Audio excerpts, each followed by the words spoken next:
এক ঘন জঙ্গলে একটা পেটুক শিয়াল থাকতো। তার নাম ছিল পিন্টু। পিন্টু সব সময় এদিক ওদিক ঘুরে বেড়াতো শুধু খাবারের সন্ধানে। এক সকালে শিয়াল পিন্টু একটি গাছের ডালে একটি চালাক কাককে বসে থাকতে দেখলো। কাক মহাশয়, আপনার গান খুব মিষ্টি।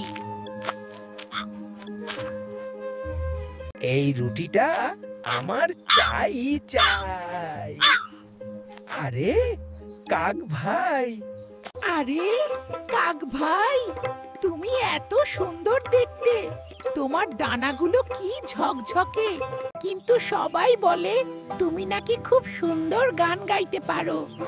আমি তোমার গান কোনোদিন শুনিনি। শিয়াল বলল,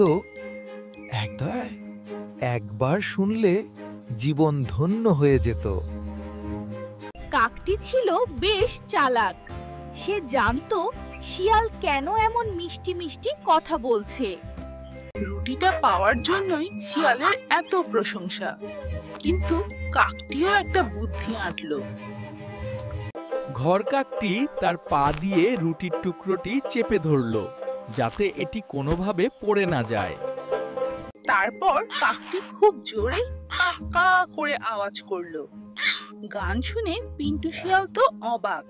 শিক্ষা পেয়েছি শিয়াল দাদা, বোকার মতো প্রশংসা শুনে আমি আর ঠকবো না।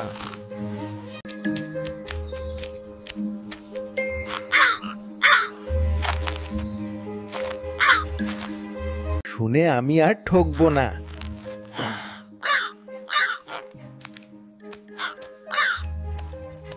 কাকটা আমাকে বোকা বানিয়েছে।